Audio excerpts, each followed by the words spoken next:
मित्रों नमस्कार, मैं संजय प्रजापति आप सभी का आपके आध्यात्मिक चैनल नमस्तेस्तु.in में स्वागत करता हूँ।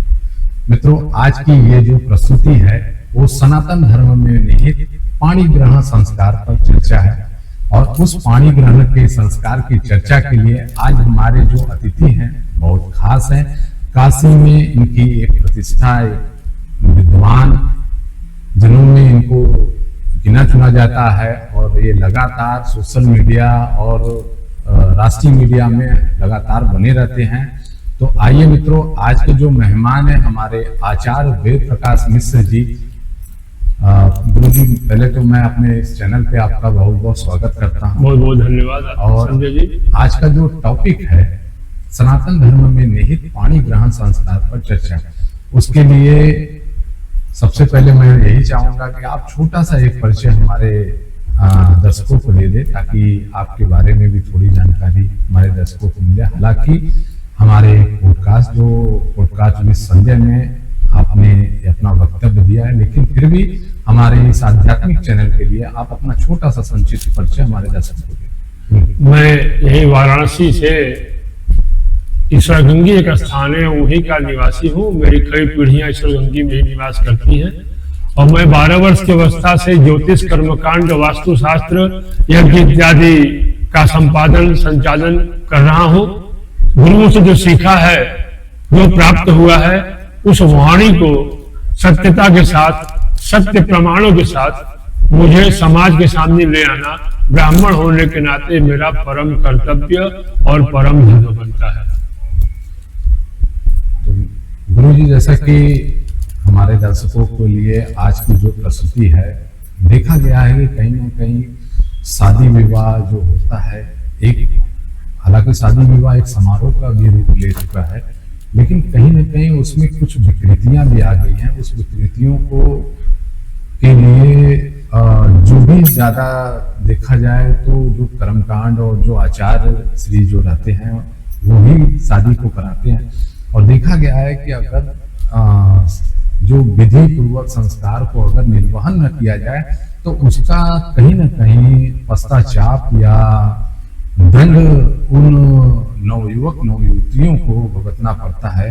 तो इसके लिए हम आपसे निवेदन करेंगे कि गुरु जी थोड़ा सा संक्षिप्त में मार्गदर्शन करिएगा और इस पे वैवाहिक जो परंपरा है उस पर मार्गदर्शन करिए, फिर हम लोग अपने टॉपिक पे आते हैं। गुरु जी देखिए संजय जी, ऐसा है कि आज हम नई नई परंपराओं को देख के टीवी सीरियल में और चैनल में अपना रहे हैं, लेकिन जो हमारे मूल संस्कार थे, हमारे यहाँ जन्म से लेकर मृत्यु पर्यंत मनुष्य के 16 संस्कार होते हैं।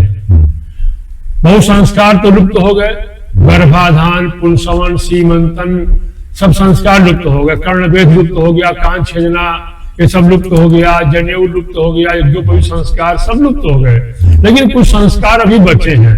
वो संस्कार में हमारे यहाँ शादी नहीं कही जाती। मैं आपसे क्षमा चाहूंगा, आपने शादी शब्द का उल्लेख किया है, हमारे यहाँ शादी नहीं। शादी माने हमारा सादापन होता है, हमारे होता है विवाह। विवाह माने विविध प्रकार से वहन करना, वाह माने वहन करना, विवाह विविध प्रकार से जो वहन किया जाए उसका नाम विवाह होता है। लेकिन हमारे यहाँ वर्तमान समय में क्या हो गया संजय जी, आधुनिकता की दौड़ में हम इतने आगे दौड़ गए हैं कि हमारे पास नाचने कूदने के लिए समय है, डीजे के लिए समय है, लेकिन जो मूल संस्कार है विवाह का मंडप में, उसके लिए किसी के पास समय नहीं है। जब 2 बजे 3 बजे 4 बजे भोर में आप मंडप में पहुंचते हैं तो आप आचार्य से कहते हैं कि पंडित 60 टिकट करिए। अब जो कर्मकांड 3 घंटे का विवाह का है वो पंडित जी 1 घंटे में कहाँ से कराएंगे, लेकिन आप उन्हें बाध्य करते हैं कि नहीं पंडित 60 करिए, हमको विदाई करना, सवेरे कुछ करिए। भाई पंडित जी का क्या दोष है? आप जब दोनों पर वर पक्ष कन्या पक्ष के पास समय नहीं है संस्कार कराने का, आपको कहना पंडित 60 टिकट कराइए, तो पंडित जी को ऐसा नहीं करना चाहिए। लेकिन वो भी पता नहीं किस लोग से वो लोग कर देते हैं। तो पहले तो हमें अपने पथ पर आना होगा कि जब हम पथ भूल चुके हैं, और अगर हम पथ पर नहीं आएंगे तो जो विसंगतियां इस समय आई हैं, विवाह के 2 महीने 3 महीने 6 महीने बाद तलाक की स्थितियां हो रही हैं, संबंध विच्छेद हो रहे हैं, वैवाहिक जोड़ों में प्रेम नहीं रह रहा है। इसका कारण यही है कि संस्कार पूर्वक उनका विवाह नहीं हुआ, जिसके कारण से उनके अंदर जो प्रेम उत्पन्न होना चाहिए, जो चीजें होनी चाहिए वो नहीं हो पा रही। इसलिए हमें अपने संस्कारों पर वापस आना पड़ेगा।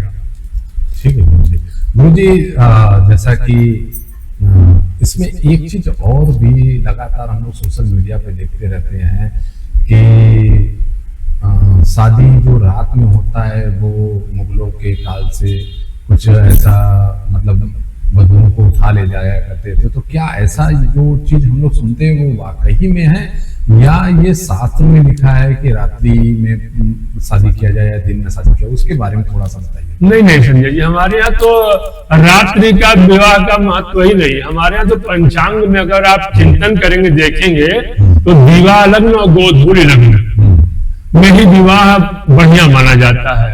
या दिन में भगवान सूर्य के सानिध्य में विवाह करें और सायंकाल गोधूली भगवान राम का जो विवाह हुआ, वेणु भूरि बेला विमल सकल सुमंगल गोधूली बेला भगवान का विवाह हुआ है।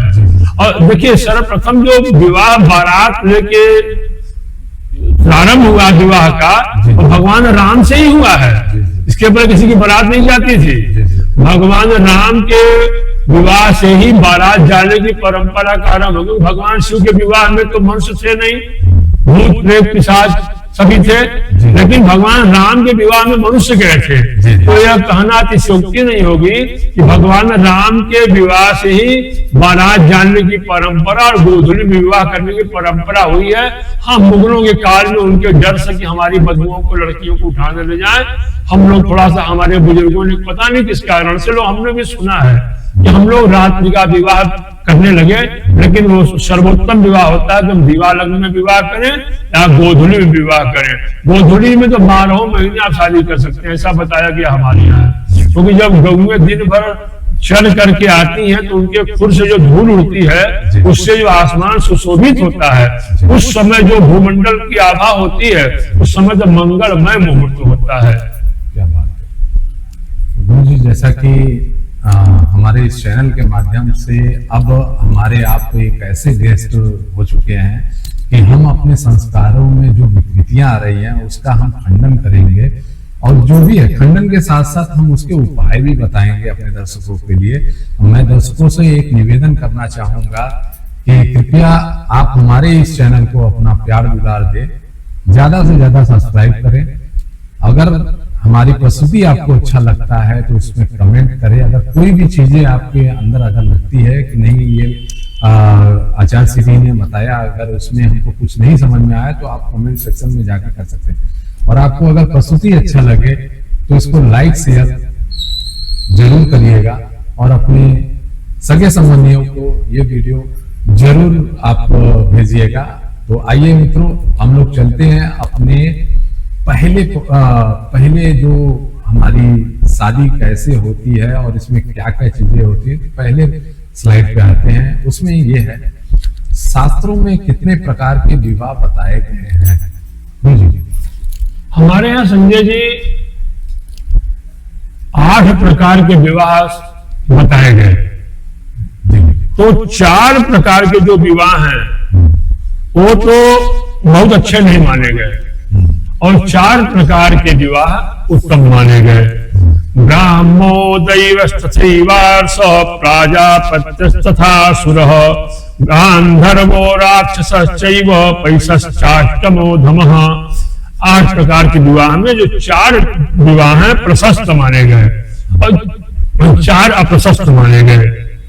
तो जो 4 अप्रशस्त हैं उनकी पहले हम चर्चा करेंगे। प्रशस्त मतलब जो शास्त्र विहित नहीं है, क्योंकि हम अच्छी चीजों को बाद में ग्रहण करते हैं।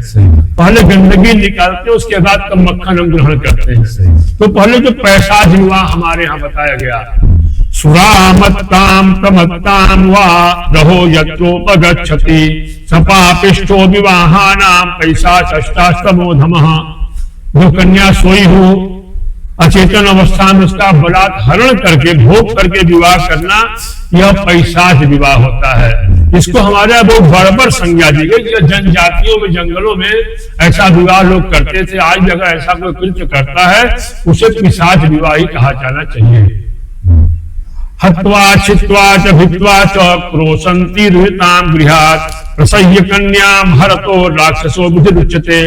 कोई कन्या रो रही हो, पीट रही हो, विलाप कर रही हो, सगे संबंधियों को उसके मार कर या उसको बलपूर्वक हरण करने के बाद अगर कोई विवाह करता है, जैसे राक्षस करते थे, जाते थे उठा के किसी कन्या ले आते थे, तो ऐसा जो विवाह है यह हमारे यहाँ पैशाच विवाह कहा गया, इसको पिशाच विवाह कहा गया है। यह पहले लोग इसको बड़ा अच्छा मानते थे। कुछ जातियां, मैं उनका नाम नहीं लूंगा क्योंकि वो आपके चैनल पे बवाल मच जाएगा, कुछ जातियां इसको अपना वो मानती थी कि अगर मैं किसी कन्या हरण करके ले आया तो मैं बहुत बड़ा इस जाति का वो बन जाऊंगा। तो लेकिन 16वीं शताब्दी के बाद यह धीरे धीरे धीरे धीरे प्रथा कम हो गई। इसके बाद गांधर्व विवाह आया। इच्छया योन संयोग कन्यायाश्च वरस्य च गांधर्वस्तु विज्ञेयो मैथुन्यो काम संभवः। जब वर कन्या एक दूसरे प्रति कामासक्त होके स्वेच्छा पूर्वक संयोग करते हैं, संयोग के बाद जो विवाह करते हैं से हमारे यहाँ गंधर्व विवाह कहा गया। आज तो ये बहुतायत में हो गया है, इसमें कोई कहने की आवश्यकता ही नहीं है, क्योंकि अनुशासन समाज में रही नहीं गया। अनुशासनहीनता के कारण इस समय गंधर्व विवाह सर्वोपरि हो गया है, जिसको भी नहीं होना चाहिए। यह हिमालय की तराई में ऐसा विवाह होता था, जैसी मान्यता है कि वहां पर चूंकि वो चीजें नहीं थी, तो वहां लोग कोई वस्तु नहीं थी, कोई चीज नहीं, तो अब प्रेम किया, विवाह कर लिया, हो गया। इसके बाद आसुर विवाह हमारे यहाँ कहा गया। घ्रातिभ्यो द्रविणम दत्वा कन्यायै चैव शक्तितः कन्या प्रदानम स्वाच्छादासुरो धर्म उच्यते। जिस विवाह में पति कन्या तथा उसके संबंधियों को यथाशक्ति धन प्रदान कर कन्या से विवाह करता है, मतलब खरीद करके विवाह करना, मतलब लड़की वालों को पैसे दे करके लोग खरीदते हैं, उसे हमारे यहाँ विवाह नहीं कहा, इसको हमारे यहाँ आसुरी विवाह किया। क्योंकि जो अपने धन के लोभ में अपनी पुत्री को बेच देता है, वह जो विवाह है हमारे यहाँ आसुर विवाह है। उसके बाद नंबर आता है प्राजापत्य विवाह का।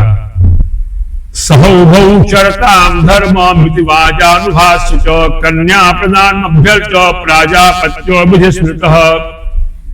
प्रजापति के ऋण चुकाने हेतु वर वधू वैवाहिक बंधन में आबद्ध होते हैं, ऐसे विवाह को प्राजापत्य विवाह कहते हैं। बाल विवाह और विवाह पर चले धार्मिक आवरण इसको अवरुद्ध कर दिया, यहीं पर मामला समाप्त हो गया। इसके बाद हमारे यहाँ आर्ष विवाह आया। एको गो मिथुनम द्वेवा वराजाय धर्मतः कन्या प्रदानम विधिवदार्शो धर्म सौच्यते।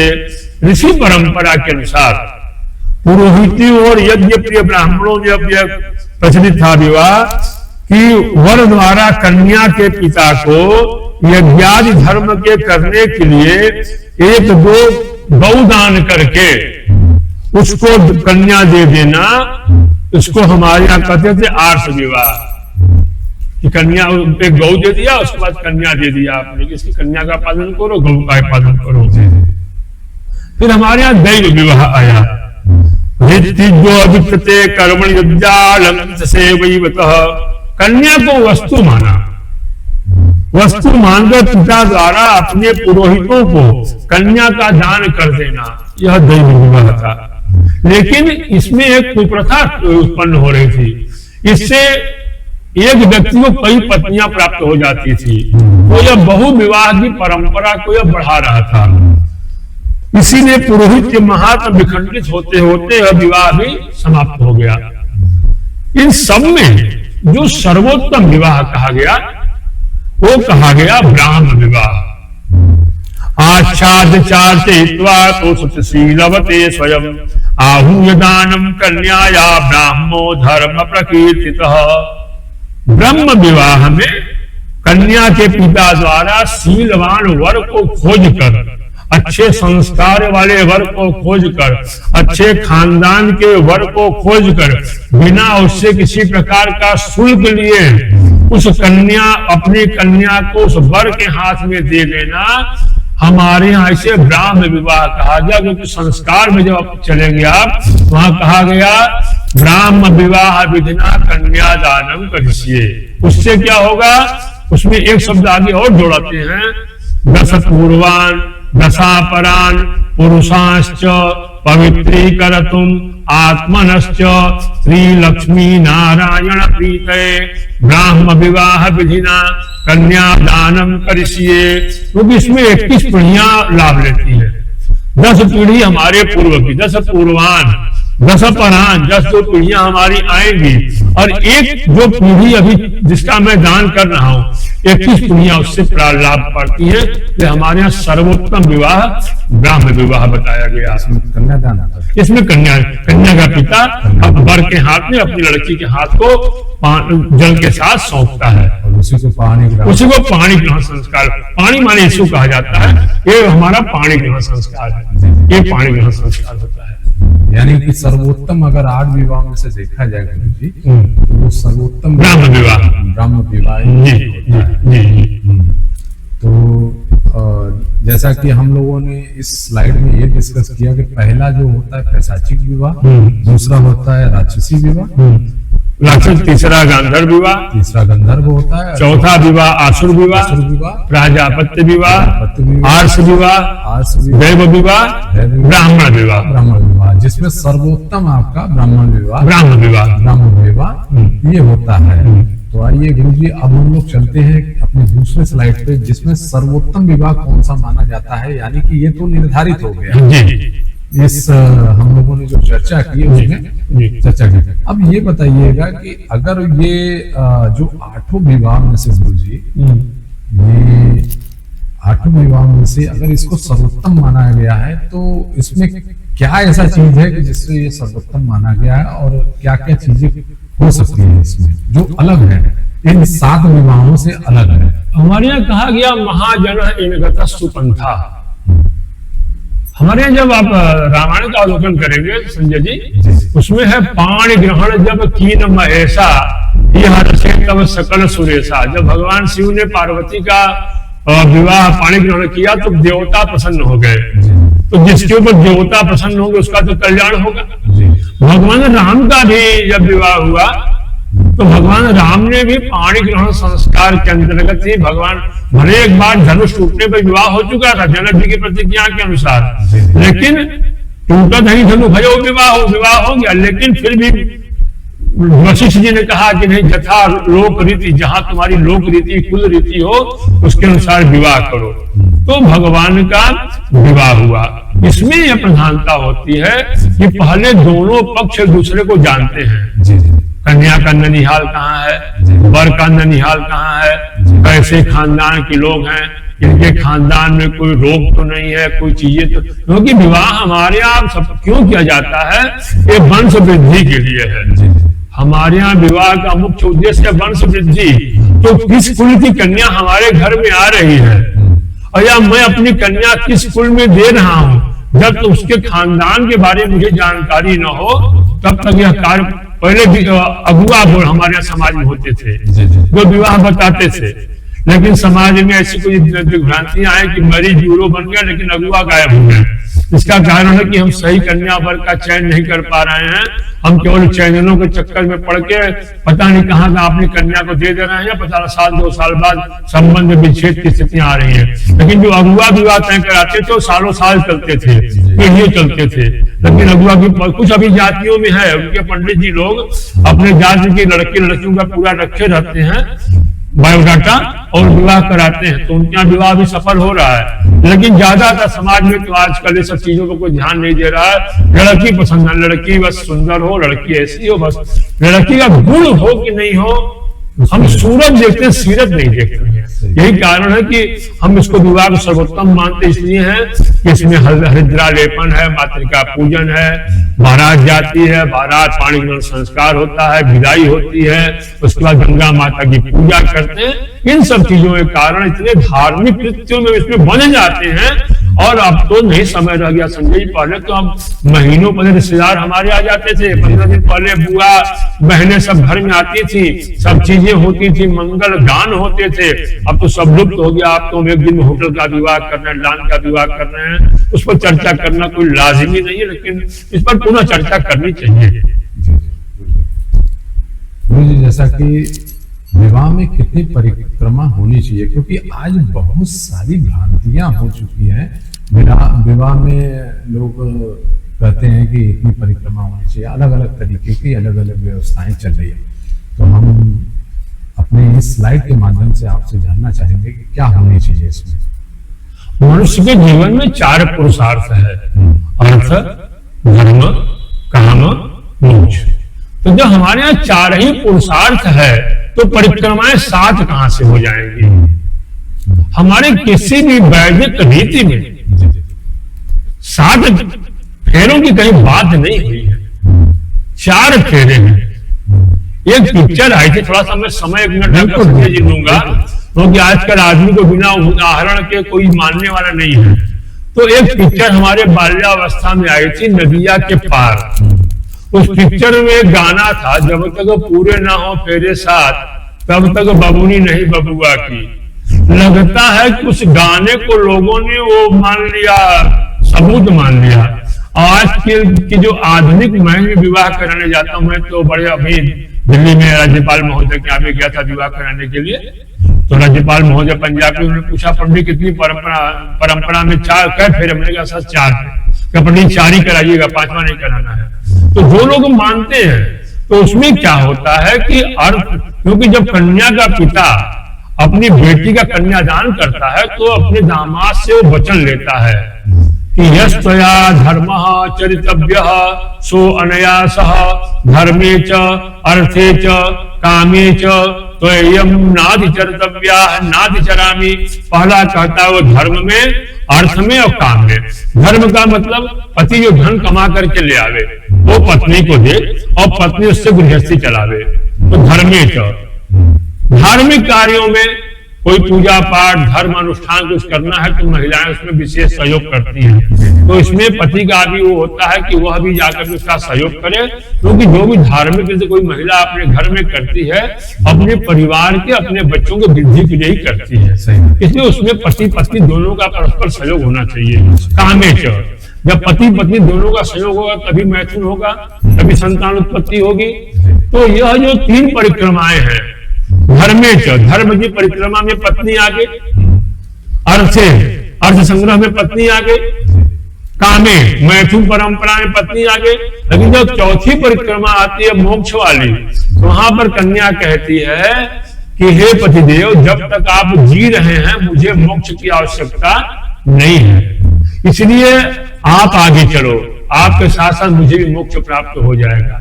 सीधे 3 परिक्रमाओं में कन्या आगे चलती है और वर पीछे चलता है। तो 4थी परिक्रमा में वर आगे आ जाता है और कन्या पीछे होती है। इसीलिए जो लोग भी 7 फेरे करा रहे हैं, 7 परिक्रमाएं करा रहे हैं, वो अपने हिंदू धर्म, सनातन धर्म के प्रति खिलवाड़ कर रहे हैं। 4 फेरों से ऊपर 5वां फेरा नहीं होना चाहिए, नहीं होना चाहिए, नहीं होना चाहिए।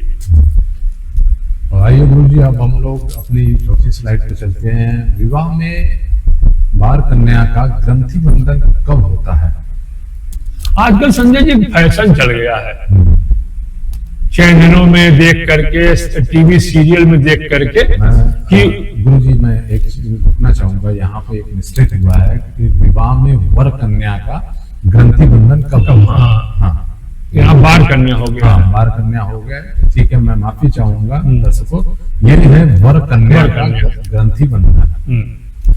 आजकल आपने संजय देखा होगा कि मतलब सीरियल इत्यादि में वो एक ग्रंथि माने गांठ बांधना, गांठ बांध के अग्नि के फेरे लेते हैं। लेकिन हमारे यहाँ ऐसा नहीं है। हमारा शास्त्र कहता है, दिवास पुराण कहता है, यावद न बामांग गच्छे तावद कन्या कुमारिका। जब तक वह कन्या अपने पति के बाएं अंग में नहीं जाती है तब तक वो वामांगी नहीं कहलाती, और जब तक कन्या वामांग में नहीं जाती तब तक सिंदूर दान नहीं होता, और जब तक सिंदूर दान नहीं हुआ उसकी वो पत्नी ही नहीं बनी तो ग्रंथि बंधन गांठ जोड़ने का मतलब कहां से आ गया? गांठ तो जोड़ना ही नहीं चाहिए। जब फेरे हो जाएं, साध पद हो जाएं, उसके बाद जब सिंदूर दान हो जाए, सिंदूर दान के बाद तब ग्रंथि बंधन करना चाहिए। उसके पहले अगर कोई यजमान किसी विद्वान से कहता भी है कि पंडित जी गांठ जोड़वा दीजिए, तो भैया आप खुद जोड़ दो, क्योंकि मेरे शास्त्र में उसके पहले गांठ जोड़ने की परंपरा नहीं है। आपको जो इच्छा आप कर लो, क्योंकि आप अपनी मर्जी के मालिक हो। सही बात है। और यही उसका कहीं ना कहीं दंड भोगते हैं वो वर वधू। आइए हम लोग चलते हैं, पाणी ग्रहण संस्कार क्या है गुरु जी, इसके बारे में थोड़ा सा हमें बताइएगा, हमारे लोगों को बताइएगा कि ये पाणी ग्रहण संस्कार क्या है। हालांकि ये आपने पहले कुछ हल्का सा दिया है, लेकिन हम चाहेंगे कि इस स्लाइड में आप थोड़ा सा। पाणी ग्रहण होता है जब गोत्रोच्चार के बाद जब हम अपने पूर्वजों का उच्चारण पंडित जी लोग करते, 3 पीढ़ियों का उच्चारण कर लेते हैं, मंगल श्लोक बोलते हैं। आपने विवाह में सुना होगा पंडित जी जब बोलते हैं शुभ लग्न सावधान, कोहबर की परई खोल दीजिए।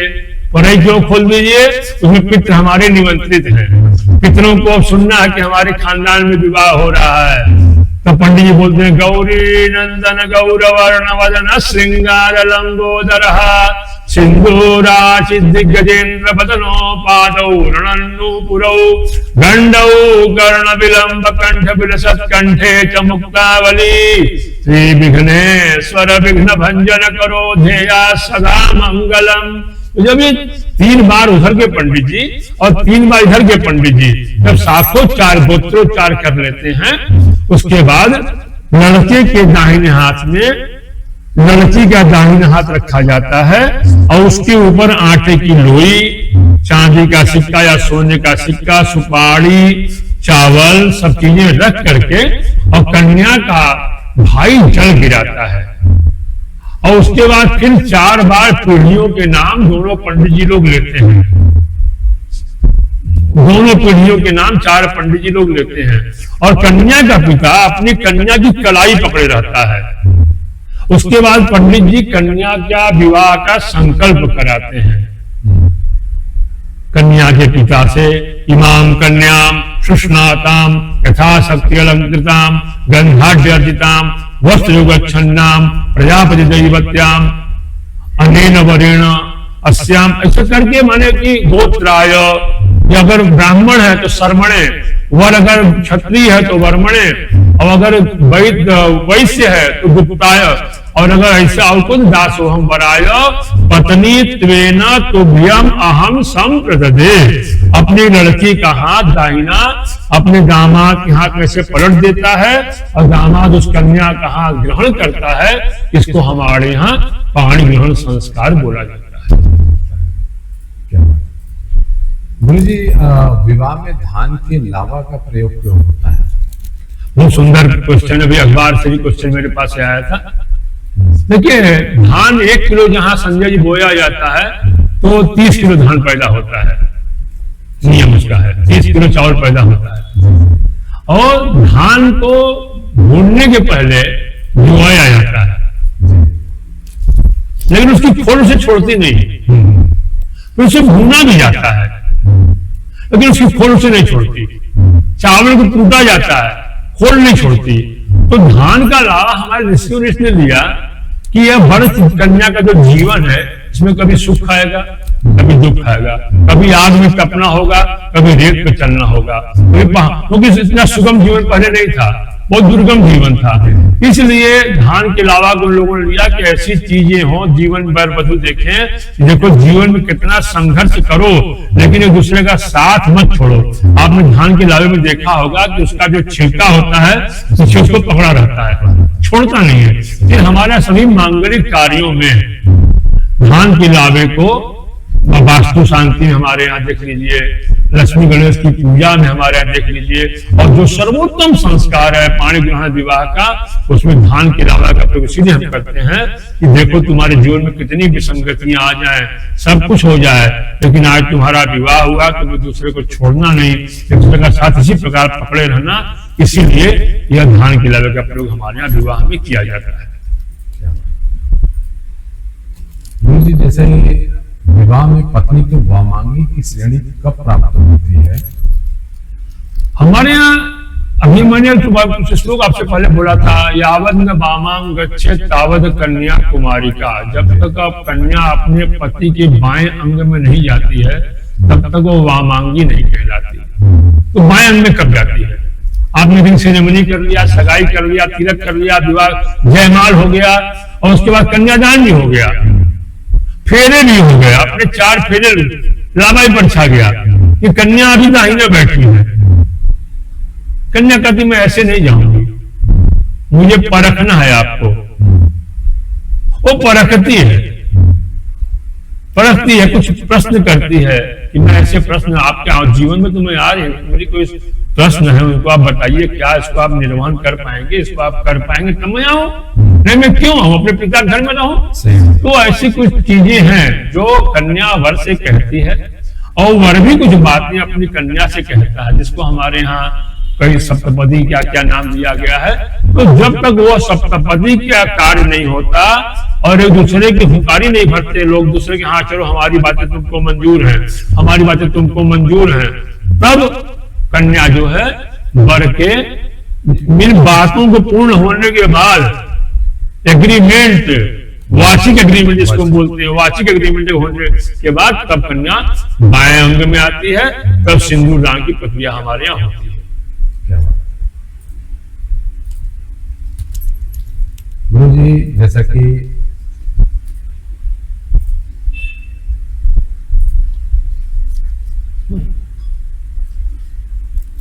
सात वचन या 7 फेरे, सप्तपदी क्या है गुरु जी? सप्तपदी हमारे यहाँ कहा गया है कि 7 पद चलना।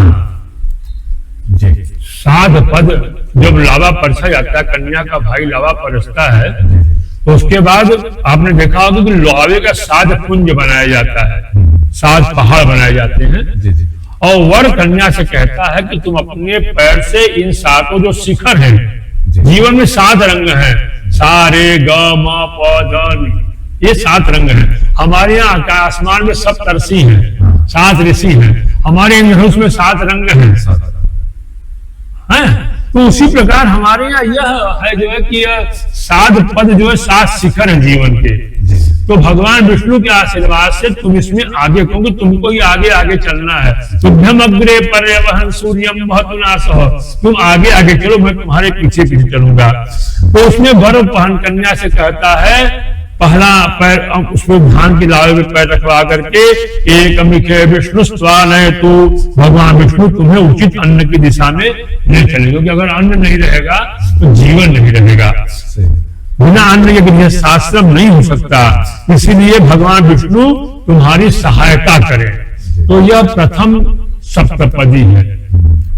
दूसरा है वे ऊर्जे विष्णु स्वानयतु, भगवान विष्णु तुम्हें उचित बल प्राप्ति के मार्ग की ओर ले चलो। खाद्य सामग्रियां बल पराक्रम और प्राण शक्ति देने वाली हो, भोजन स्वादिष्ट होने के साथ पुष्टिकारक भी होना चाहिए, इसलिए तुम अब दूसरे पर पैर रखो, क्योंकि अन्न ब्रह्म हमारे कहा गया, अन्न ही ब्रह्म है। विष्णु स्वानयतु, जैसे जीवन में धन की परम आवश्यकता है।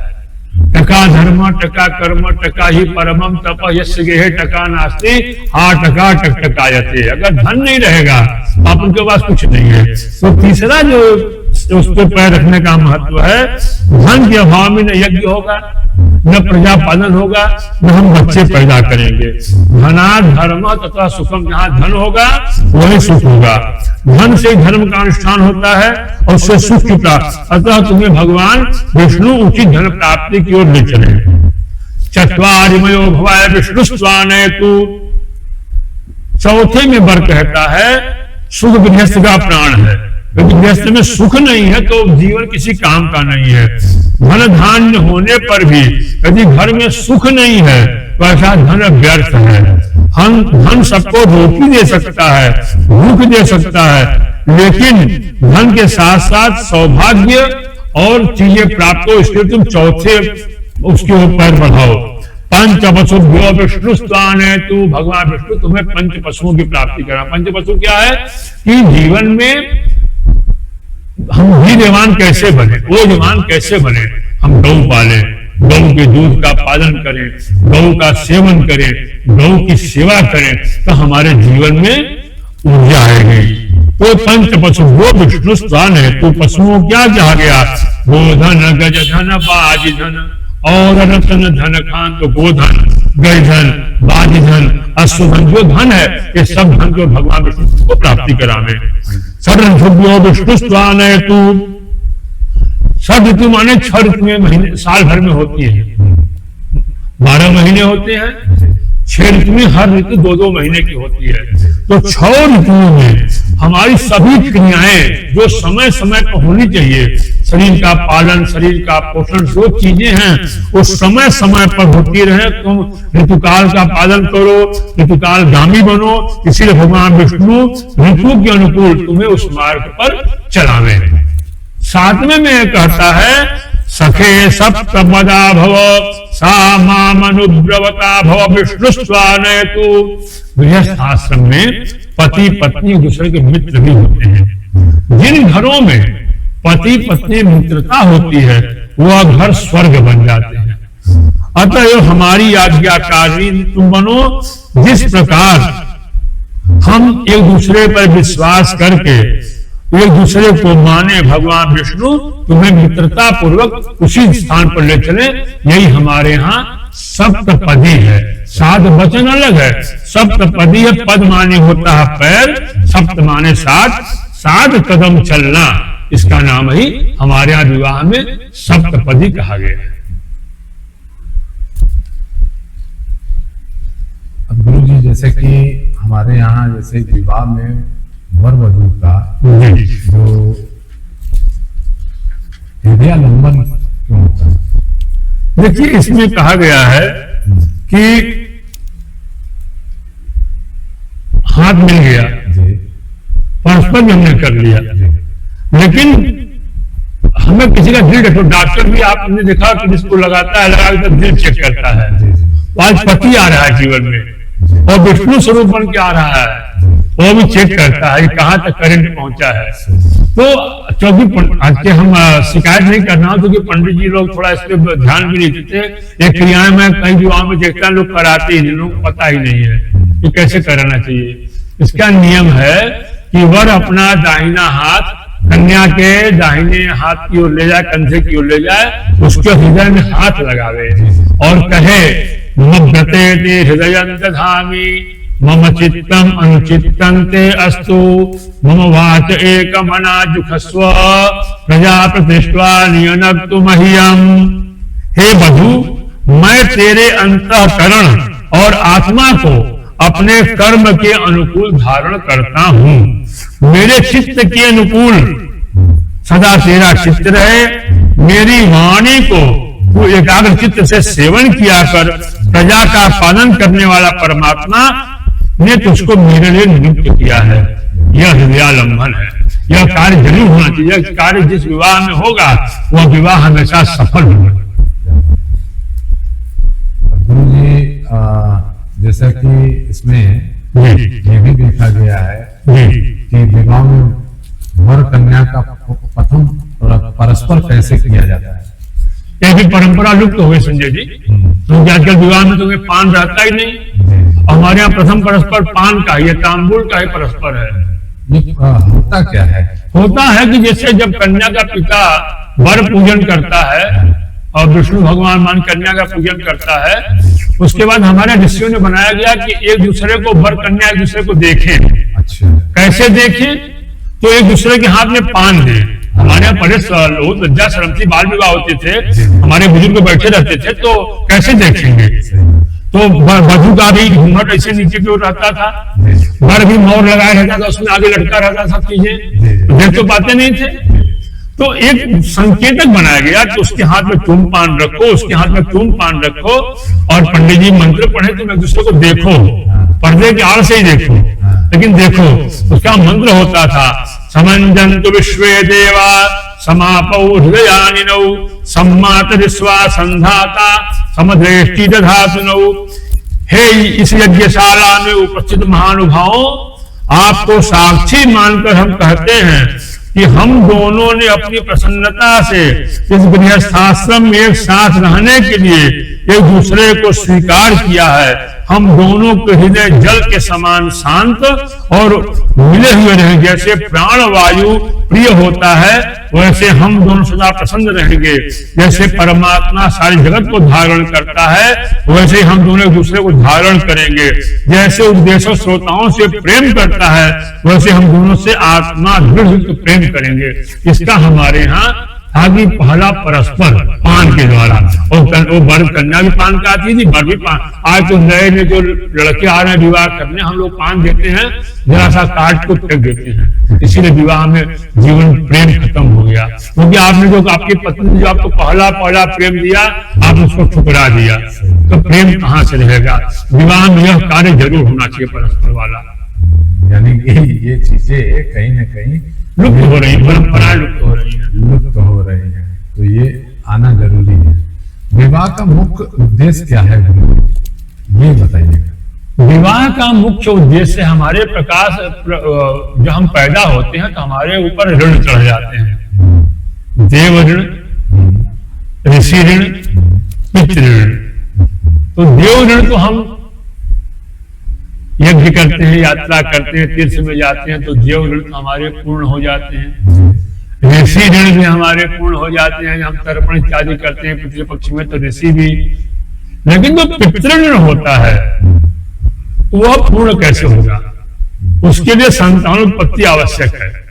जब तक हम संतान उत्पन्न नहीं करेंगे, क्योंकि विवाह का मुख्य उद्देश्य तो संतानोत्पत्ति है, क्योंकि कहा गया इमाम कन्याम प्रदास्यामि पितॄणाम तारण आयच मम वंश कुले जाता यावद वर्षाणि पालिता तोभ्यम वरम मया दत्ता पुत्र पौत्र प्रवर्धिनी। हे वर, इतने दिन मैंने इस कन्या को पाला पोसा बड़ा किया, मम वंश कुले जाता, मेरे कुल में पैदा हुई, यावद वर्षाणि पालिता, मैंने इसका पालन पोषण किया, तुभ्यम वरम मया दत्ता। हे वर, मैं तुमको दे रहा हूं, तुम क्या करोगे? अपने घर ले जाओ और पुत्र पौत्र प्रवर्धिनी, इसको बच्चे पैदा करो, उसके पोते पैदा हो, मेरा वंश बढ़े, हमारे पितृ संतुष्ट हो। इसीलिए विवाह का मुख्य उद्देश्य अगर कोई है तो यही है कि अपने पितरों के ऋण से उऋण होने के लिए हमें विवाह करना चाहिए, संस्कार पूर्वक करना चाहिए। विवाह के मंडप में बांस क्यों बांधा जाता है गुरुजी, इसके बारे में थोड़ा बताइएगा, क्योंकि इसके मुझे खासकर मुझे भी नहीं पता है, इसलिए मैं आपसे ये सवाल। हमारे यहाँ पहले फूस और बांस के मंडप बनते थे। जी जी। तो पहले थे कि उसका साइंस है कि जो फूस होता है उसमें बिजली की प्रतिरोधी क्षमता होती है। फूस में तो देहातों में फूस से मंडप बनते थे, शहरों में बनते थे।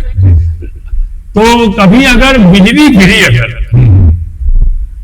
तो उसके अंदर ऐसी शक्ति होती थी कि वो बिजली जो आकाश से गिरती थी उसको भी वो ग्रहण कर लेती थी फूस, और जमीन में चली जाती थी।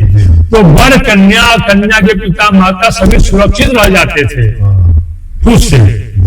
तो उसमें इलेक्ट्रिक तरंगें ऐसी जब आती हैं तो उसको अपने अंदर सोख लेता है।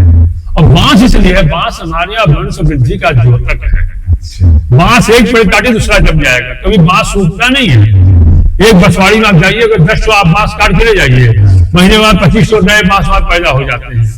और बांस में वंशलोचन पैदा होता है।